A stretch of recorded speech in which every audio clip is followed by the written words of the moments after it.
Morning बच्चों, आज हम एक नया टॉपिक सीखेंगे जिसका नाम है अनेकार्थी शब्द।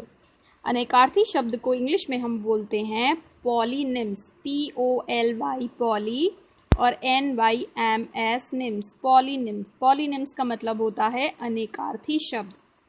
आपको इसके नाम से समझ में आ रहा होगा कि अनेकार्थी शब्दों का क्या मतलब है। अनेक अर्थ से बन गया अनेकार्थी, और अनेक का मतलब क्या होता है? बहुत सारे। और आर्थी का मतलब या अर्थ का मतलब क्या होता है? मीनिंग। तो ऐसे शब्द जिनके एक से ज़्यादा अर्थ होते हैं उन्हें हम अनेकार्थी शब्द या पॉलीनिम्स बोलते हैं। ठीक है, तो हिंदी में ऐसे अनेक शब्द हैं जिनके एक से अधिक अर्थ होते हैं। ऐसे शब्दों को अनेकार्थी शब्द कहते हैं। इनका प्रयोग वाक्यों में संदर्भ के अनुसार किया जाता है, यानी संदर्भ मतलब वाक्य में जिस टॉपिक के ऊपर बात चल रही है उस टॉपिक के अकॉर्डिंग ही हम अनेकार्थी शब्दों का इस्तेमाल करते हैं। जैसे एक सेंटेंस है कि यह पूजा में प्रयोग की जाने वाली धूप है। अब देखो संदर्भ क्या होता है, यहाँ पर धूप शब्द का इस्तेमाल हुआ है। ठीक है, अब आप जो धूप शब्द का मतलब जानते हो वो क्या जानते हो? धूप का मतलब आप जानते हो सूरज वाली धूप, लेकिन यहाँ संदर्भ किसका है? पूजा का। तो पूजा में धूप कहाँ प्रयोग की जाती है? सूरज वाली धूप तो नहीं प्रयोग की जाती है। तो पूजा का संदर्भ है, तो पूजा के संदर्भ के अनुसार यहाँ धूप आपको समझना होगा कि ये सूरज वाली धूप नहीं है, ये कोई और धूप है। तो ये कौन सी धूप है? ये वो धूप बत्ती है जो आप पूजा के दौरान जलाते हैं और जिसमें से अच्छी अच्छी खुशबू आती है। अब दूसरा सेंटेंस देखिए, सूरज की धूप बड़ी तेज है। अब अगर हम यहाँ पे बोले कि यहाँ पर धूप बत्ती की बात की जा रही है, तो बताइए संदर्भ किसका है? सूरज का। तो क्या सूरज की धूप बत्ती होती है? नहीं, तो सूरज की तो धूप होती है। तो यहाँ पर वो वाली धूप है जो धूप आप समझते हैं। ठीक है, तो इस तरह से धूप यहाँ पर भी है, धूप यहाँ पर भी है, लेकिन दोनों ही वाक्यों में धूप का जो मतलब है वो अलग है।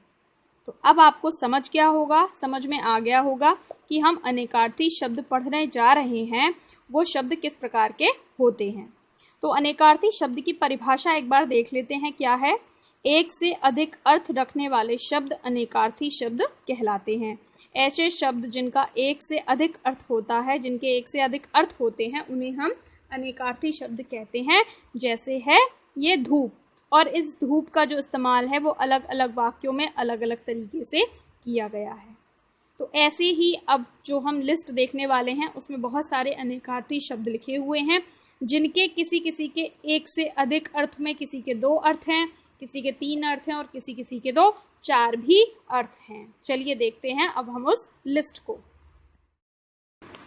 तो देखिए बच्चों, ये है लिस्ट, और इस लिस्ट में लेफ्ट साइड में शब्द दिए गए हैं और राइट साइड में उनका अर्थ दिया गया है। ठीक है, तो एक एक करके हम सारे शब्दों को और फिर उनके अर्थों को पढ़ते और समझते हैं। देखिए पहला शब्द क्या है? मुद्रा। पहला शब्द क्या है? मुद्रा। अब मुद्रा शब्द हो सकता है कुछ बच्चों ने सुन रखा हो और कुछ ने पहली बार सुना हो। तो मुद्रा शब्द का क्या अर्थ होता है? मुद्रा शब्द का अर्थ होता है सिक्का। जो हम सिक्का है उसको भी मुद्रा कहते हैं। और एक और मुद्रा शब्द का अर्थ होता है मुख। मुख जो है आपका, उसको भी हम मुद्रा कहते हैं। ठीक, तो मुद्रा शब्द के 2 अर्थ हैं, एक है सिक्का और दूसरा है मुख। मुख का मतलब मुंह। और कई बार ऐसा होता है कि हम अपने बॉडी का पोस्चर बना लेते हैं, अलग अलग तरीकों से हम खड़े हो जाते हैं। तो वो जो हम पोस्चर बनाते हैं डिफरेंट, उनको भी हम मुद्रा कहते हैं। तो वो भी इसका एक अर्थ है। तो मुद्रा का अर्थ है सिक्का। सिक्के को या धन को नहीं कह सकते, जैसे कि आपके हाथ में जो करेंसी होती है ना, उसको भी हम मुद्रा कहते हैं। हिंदी में जब हम करेंसी को लर्न करते हैं, इंडिया की करेंसी, अमेरिका की करेंसी डॉलर, इंडिया की करेंसी रुपया, है ना, इस तरीके से हम अलग अलग कंट्रीज़ की करेंसी को याद करते हैं। तो हिंदी में उसको क्या बोलते हैं? मुद्रा। तो हर देश की अपनी अलग मुद्रा होती है। तो मुद्रा के कई अर्थ हैं, तो अलग अलग संदर्भ में हम मुद्रा को प्रयोग करते हैं। कई बार ऐसा होगा कि सिक्कों के अर्थ में या करेंसी के अर्थ में मुद्रा का प्रयोग किया जाएगा। कई बार मुख के अर्थ में या जो हमारा बॉडी पोस्चर है उसके अर्थ में भी हम मुद्रा को यूज में लेंगे। तो मुद्रा का मतलब है सिक्का, मुख। मुद्रा का मतलब सिक्का, मुख। क्या होता है मुद्रा का मतलब? सिक्का या मुख। ठीक है, अगला है देखो बाल। अब बाल शब्द का एक अर्थ तो आप समझते हो, आपके सिर के जो बाल हैं उसको बाल कहते हैं हम। तो बाल का अर्थ होता है केश। केश वही आपके सिर के बालों को केश भी बोलते हैं। दूसरा बाल का मतलब होता है बच्चा, किसी छोटे से बच्चे को, ये बच्चा आप देख रहे हो, इसको भी हम बाल बोलेंगे। ठीक, तो बाल का मतलब बच्चा या बालक भी होता है। बालक मतलब लड़का, लड़का के लिए भी आप बाल शब्द का प्रयोग करते हो। बच्चा जो कि लड़का या लड़की कोई भी हो सकता है, उसके लिए भी आप बाल शब्द का प्रयोग करते हो। और केश जो आपके सिर के बाल हैं, उसके लिए तो आप बाल शब्द का प्रयोग करते ही हो। तो बाल का मतलब क्या हुआ? केश, बच्चा या बालक। केश, बच्चा या बालक को हम क्या बोलते हैं? बाल बोलते हैं। मुद्रा का क्या अर्थ है? सिक्का या मुख। अगला शब्द है आपका अंक। अब अंक शब्द भी आपने पहले सुना होगा। अंक का मतलब होता है नंबर। ठीक, और भी अंक का मतलब क्या होता है? गोद। जो गोद होती है जिसमें हम बच्चे को लेते हैं गोद में, या हम अपनी गोद में कोई सामान रखते हैं, तो उसको भी अंक कहते हैं। और दूसरा अंक का मतलब है गिनती का चिन्ह। जैसे हम गिनती किससे करते हैं? 1, 2, 3, 4, 5, ये हम चिन्ह बनाते हैं। इन चिन्हों को हम बोलते हैं अंक। अगला शब्द है गति। गति का मतलब क्या होता है? आपकी चाल। इंग्लिश में बोलते हैं हम इसको स्पीड। ठीक है, अगर हम बोलते हैं कि आप कितनी स्पीड से चल रहे हो, तो हिंदी में बोल सकते हैं कि आपकी चाल कितनी है, आप कितनी चाल से चल रहे हो, या आप कितनी गति से चल रहे हो। तो गति या चाल एक ही बात है। दूसरा गति का मतलब होता है दशा। जैसे बोलते हैं कि इस व्यक्ति की तो दुर्गति हो गई। दुर मतलब बुरी और गति मीन्स दशा। तो गति का मतलब क्या होता है? दशा, आपकी स्थिति, आपकी कंडीशन, उसको बोलते हैं गति। और एक और गति का मतलब होता है मोक्ष। अब मोक्ष शब्द को समझने के लिए आप अभी थोड़े से छोटे हो, तो इसको मैं अभी छोड़ दे रही हूँ, मोक्ष को अभी नहीं समझा रही हूँ। तो आप केवल 2 शब्द याद कीजिए, गति का मतलब चाल और गति का मतलब दशा। मोक्ष छोड़ दीजिए। ठीक है, अगला शब्द है आपका अंबर। अब अंबर शब्द आपने सुना होगा पहले। अंबर का मतलब क्या याद किया होगा आपने? बताइए। हाँ, अंबर का मतलब होता है आकाश। बहुत सारे फिल्मी गानों में भी अंबर शब्द का प्रयोग किया गया है और वहाँ पर उसका मतलब निकलता है आकाश। तो आकाश बोल सकते हैं, आसमान बोल सकते हैं, अंबर बोल सकते हैं। और अंबर का एक और मतलब होता है वस्त्र। वस्त्र मतलब कपड़े, कपड़ों को भी हम अंबर बोलते हैं। तो अभी तक हमने कुल कितने शब्द पढ़े हैं? 5। मुद्रा, मुद्रा का अर्थ क्या होता है? सिक्का या मुख। बाल का अर्थ केश, बच्चा या बालक। अंक का क्या अर्थ होता है? गोद या गिनती का चिन्ह।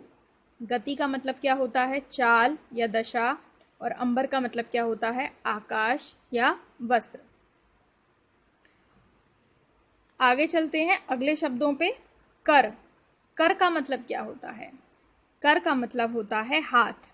हाथों को कहते हैं कर। और एक और कर का मतलब होता है हाथी की सूंड। हाथी की सूंड को भी बोलते हैं कर। और एक और कर का मतलब होता है क्रिया, यानी कि करना। अगर किसी काम को हम करते हैं तो उसको भी हम बोलते हैं कर। यह काम अभी मत कर, वो मतलब भी होता है, लेकिन वो यहाँ नहीं लिखा है। यहाँ केवल लिखा है हाथी, हाथी की सूंड या हाथ। दोनों ही हा और था से मिलाकर बने हैं। हाथ या हाथी की सूंड, उसको कहते हैं हम कर। अगर हमने बोला कि अपने करों को, अपने दोनों करों को जोड़ लीजिए, तो आप क्या करेंगे? आप अपने दोनों करों को इस तरह से जोड़ लेंगे। ठीक है, तो ये है आपका कर। अगला शब्द है कनक। कनक तो बहुत सारी बच्चियों के प्यारे प्यारे नाम भी होते हैं, और उसका मतलब क्या होता है वो आज आप यहाँ से समझ लीजिए। कनक का बहुत ही सुंदर मीनिंग होता है सोना, गोल्ड। गोल्ड को कनक कहते हैं। एक और मीनिंग होता है गेहूँ। सोचो क्यों? वो इसलिए क्योंकि जो गेहूं का कलर होता है वो भी कैसा होता है? सोने की जैसा होता है। तो गेहूं को भी कनक कहते हैं। और एक और मतलब होता है कनक का, उसका मतलब होता है धतूरा। धतूरा एक प्रकार का जंगली फल होता है जो कि जहरीला होता है। लोग उसको खाते नहीं हैं। पूजा में जो शंकर भगवान जी होते हैं उन पर चढ़ाया जाता है। तो कनक का मतलब क्या है? सोना। कनक का मतलब है गेहूं। और कनक का मतलब क्या है? धतूरा। धतूरा क्या है? एक फल है। तो कर का मतलब हाथ या हाथी की सूंड। आप देखिए मत, आप केवल आंखें बंद कीजिए और वीडियो को ईयरफोन लगाकर सुनिए। आपको साथ में मैं याद करा भी दूंगी। ठीक है, आप मेरे साथ साथ याद करते जाइए। तो कनक का मतलब क्या है? सोना, गेहूं और धतूरा। बोलिए मेरे साथ। सोना, गेहूं, धतूरे को क्या कहते हैं? कनक कहते हैं। अगला शब्द है शून्य। ये भी आपने सुना होगा। शून्य का मतलब होता है खाली। अगर कोई चीज़ खाली है तो वो शून्य है। और एक और शून्य का मतलब होता है बिंदु। अगर मैंने कोई एक बिंदु लगा दिया इस तरह से तो ये जो है ये शून्य है। और एक और मतलब होता है अभाव। अभाव का मतलब किसी चीज़ की कमी। अगर मेरे पास धन की कमी है तो मतलब धन शून्य है। मेरे पास समय की कमी है तो समय की शून्यता की बात करेंगे कि समय शून्य है। तो जो भी चीज़ जीरो है, गोल है, कुछ भी नहीं है, खाली है, उसको हम बोलते हैं शून्य। तो शून्य का मतलब है खाली, शून्य का मतलब है बिंदु, और शून्य का मतलब है अभाव। ठीक है। तो कर का मतलब हाथ, हाथी की सूंड। कनक का मतलब सोना, गेहूं और धतूरा। और शून्य का मतलब खाली, बिंदु और अभाव। अगले शब्द पर चलते हैं। अगला शब्द है वर। वर का क्या मतलब होता है? वर को बुलाइए, वधू को बुलाइए, पंडित जी ऐसा बोलते हैं। तो वर का मतलब होता है दूल्हा और वधू का मतलब होता है दुल्हन। तो यहाँ पर हम वर की बात कर रहे हैं। वर मतलब दूल्हा। और आपने बहुत सारे सीरियल्स में भी देखा होगा कि लोग वर मांगते हैं। जब तपस्या करते हैं, ब्रह्मा जी की तपस्या करते हैं, शिव जी की आराधना करते हैं, तपस्या करते हैं, तो अगर वो उनसे खुश हो जाते हैं, प्रसन्न हो जाते हैं, तो वो कहते हैं कि मांगो, क्या वर मांगते हो। तो वर मतलब वरदान। जैसे केकई ने भी 2 वर मांगे थे। किससे मांगे थे? महाराज दशरथ से मांगे थे, है ना। कौन कौन से? एक तो राम जी को 14 वर्ष का वनवास, और दूसरा भरत को राजगद्दी। तो वर मतलब वरदान। और वरदान आपकी मतलब एक तरह से इच्छा, आपकी क्या इच्छा है उसको वर कहते हैं। और अगर किसी ने प्रॉमिस किया है कि वो आपको वर देगा तो आप मांगिए उससे, वो आपको देगा अगर उसको प्रॉमिस निभाना है तो वर का मतलब है दूल्हा, वर का मतलब है वरदान, और वर का मतलब क्या होता है?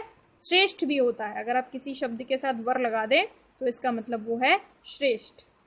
क्या है? श्रेष्ठ है। तो वर का मतलब श्रेष्ठ, मतलब उत्तम, बेहतर है, वो श्रेष्ठ है, सबसे अच्छा है।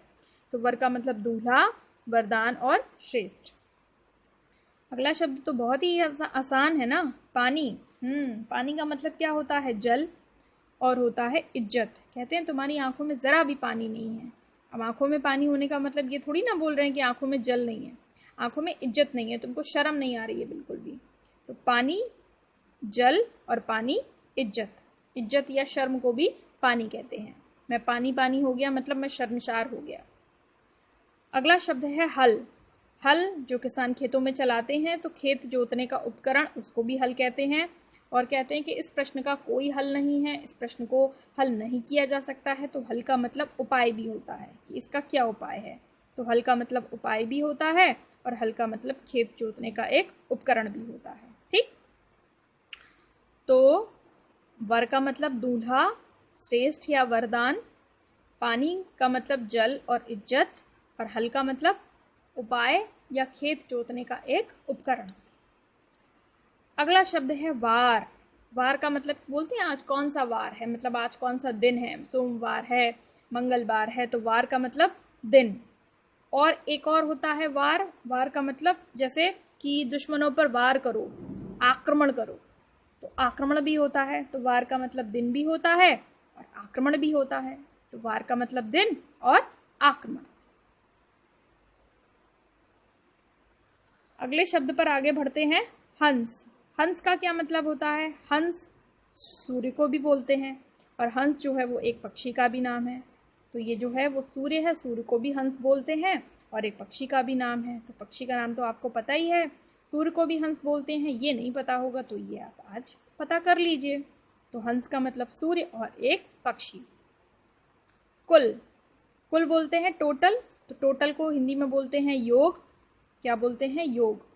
तो कुल का मतलब होता है योग। अगर आप किसी चीज़, किसी नंबर को टोटल करते हैं, उनको ऐड कर लेते हैं, तो वो हो जाता है उनका कुल। एक और होता है वंश। जो खानदान होता है उसको भी कुल बोलते हैं। बोलते हैं कि हमारे कुल में सालों से ये परंपरा चली आ रही है, या हमारे कुल में लोग ऐसा नहीं करते हैं, हमारे कुल में ऐसा नहीं होता है। तो इस तरह से जो खानदान होता है उसको हम कुल या वंश कहते हैं। जैसे बहुत सारे बड़े बड़े खानदान हुए हैं, जैसे नेहरू जी का वंश है तो नेहरू जी का कुल है। जैसे बच्चन परिवार जी का वंश है ना। और अगर हम इतिहास की बात करें तो मुगलों का कुल है, ठीक, मराठाओं का कुल है, मराठाओं का वंश है, तुगलकों का वंश है, मौर्यों का वंश है, गुप्तों का वंश है। तो ये सारे कुल हैं। कोई बड़ा खानदान जो लंबे समय तक चलता रहता है तो वो बड़ा फेमस हो जाता है, तो वो कुल या वंश। अगला शब्द है मधु। मधु तो बहुत सारी लड़कियों के नाम होते हैं, आपकी मैडम का भी नाम है। तो मधु का क्या नाम होता है? मधु का मतलब क्या होता है? मीठा। मीठे को मधु कहते हैं। और एक बहुत ही सुंदर चीज़ है मधु का मतलब, वो है शहद, जो कि हमारी सेहत के लिए बहुत अच्छी चीज़ मानी जाती है। बहुत सारे पता है जंगलों में रहने वाले लोग तो ऐसे होते हैं जो पूरा पूरा दिन कुछ नहीं खाते हैं, केवल शहद पीते हैं। पूरा पूरा दिन शहद पीते रहते हैं और एकदम स्वस्थ रहते हैं, इतनी फुर्ती रहती है उनके अंदर। जो वैज्ञानिक है ना, वो ये कहते हैं कि जो शहद है वो संपूर्ण आहार है। जैसे हमने पढ़ा है ना ईवीएस में कि हमको संतुलित भोजन करना चाहिए, हर प्रकार के पोषक तत्वों की हमारे भोजन में प्रचुर मात्रा होनी चाहिए। तो शहद एक ऐसा पदार्थ है कि इसको खाने से भले ही आपका पेट ना भरे, लेकिन आपको एनर्जी पूरी मिलेगी, आपको सारे पोषक तत्व जो हैं वो शहद में मिलेंगे, बशर्ते शहद शुद्ध हो और शहद को सही तरीके से खाना आता हो। शहद को गर्म पानी के साथ खाओगे तो अलग तरीके का आपको बेनिफिट मिलेगा, ठंडे पानी के साथ खाओगे तो शहद अलग तरीके से रिएक्ट करेगा। तो मधु मतलब शहद। और शहद कौन बनाती हैं? मधुमक्खियाँ बनाती हैं, फूलों से रस चूसती हैं और उसको शहद में कन्वर्ट कर देती हैं। एक और मधु का मतलब होता है वसंत। अब वसंत क्या है? एक ऋतु का नाम है। तो वसंत ऋतु में क्या होता है? बहुत सारे फूल खिलते हैं। अब फूल खिलते हैं तो फिर मधुमक्खियाँ आती हैं, फिर शहद बनाती हैं। तो कहीं ना कहीं मीठा, बसंत, शहद, ये सब सारे शब्द आपस में लिंक करते हैं और सबका मतलब है मधु। या बोल सकते हैं मधु का मतलब मीठा, मधु का मतलब शहद और मधु का मतलब बसंत। तो एक बहुत प्यारा सा नाम है मधु। अगला शब्द है दल। दल का मतलब आपने सुना होगा, दल सेना, सेना को दल कहते हैं, समूह को दल कहते हैं और हिस्सा को भी दल कहते हैं। ठीक, हिस्सा शब्द तो आपको दल के सेंस में ज़्यादा यूज़ में नहीं आया होगा, लेकिन आपने सेना की टुकड़ी, सेना का दल या सेना का ग्रुप या सेना की मंडली, ये सब आपने दल के रूप में सुने होंगे। तो दल का मतलब सेना या समूह। जल, जल तो एक बार आ चुका है। जल का मतलब पानी, और एक जल का मतलब जल जाना भी होता है, क्रिया भी है। और बस जल का मतलब पानी होता है और जल का मतलब जल जाना होता है। अच्छा, एक बात बताऊं मैं आपको, देखो जल का मतलब पानी होता है और जल जाना होता है, लेकिन पानी का मतलब जल होता है और इज्जत भी होती है। तो इसका मतलब ये नहीं है कि जल का भी मतलब इज्जत होगा, नहीं। आप इज्जत के लिए पानी शब्द का प्रयोग कर सकते हैं। तुम्हारी आंखों में ज़रा भी पानी नहीं है, तुम्हारी आंखों में ज़रा भी शर्म नहीं है, लेकिन ऐसा नहीं बोल सकते कि तुम्हारी आंखों में ज़रा भी जल नहीं है। पानी के सारे पर्यायवाची जो होंगे जल के रूप में, वो सब आप शर्म और इज्जत के लिए प्रयोग नहीं कर सकते, केवल वही शब्द प्रयोग कर सकते हो। ठीक है। नग, नग बोलते हैं, जैसे केला लाते हो तो आप बोलते हैं कि केले जो हैं वो कितने रुपए का नग है। नग मतलब, वैसे तो इसमें मतलब उसका नहीं लिखा है तो उसकी बात नहीं करते हैं। एक पीस के लिए बोलते हैं। जैसे दर्जन में कितने नग होते हैं? 12 नग होते हैं। मतलब दर्जन में कितनी चीज़ें आप खरीद के लाओगे? 12 चीज़ें खरीद के लाओगे। तो केले की बात कर रही थी तो हम बोलते हैं कि एक दर्जन दे दो तो वो आपको 12 केले दे देता है, तो वो 12 नग हैं। तो वैसे नग का मतलब पर्वत होता है, नग को वृक्ष भी कहते हैं। और नगीना, ये छोड़ दो, ये आपका मतलब का शब्द नहीं है नगीना, केवल आप याद रखो पर्वत और वृक्ष। और वैसे आपने देखा होगा जो मालाओं में छोटे छोटे मोती लगे होते हैं वो नगीने के सेंस में ही हैं, चमकते हैं, उन्हें भी नग कहते हैं। कहते हैं नगों का काम है, मेरे पापा नगों का काम करते हैं, चूड़ियों पर कड़ों पर नग लगाते हैं, तो वो भी नग होते हैं। वैसे पर्वत और वृक्ष। अगला है काम। काम का मतलब क्या होता है? कार्य, तुम्हारा क्या कार्य है। पेशा, तुम्हारे पापा का क्या काम है, पेशा क्या है। व्यवसाय क्या है, ये सब एक ही जैसे इस्तेमाल में आने वाले शब्द हैं। तो काम का मतलब कार्य, पेशा, व्यवसाय। ठीक है। अब एक बार फिर से सुनिए, कहाँ से हम सुनाएंगे आपको? कर से सुनाएंगे। कर का मतलब हाथ और हाथी की सूंड। कनक का मतलब सोना, गेहूं और धतूरा।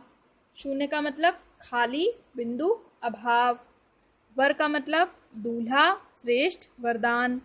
पानी, जल या इज्जत। हल, उपाय, खेत जोतने का उपकरण।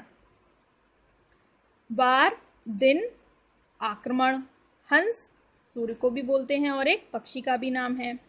कुल योग भी होता है और वंश को भी बोलते हैं। मधु का मतलब मीठा, शहद और वसंत। और दल को सेना, समूह और हिस्सा।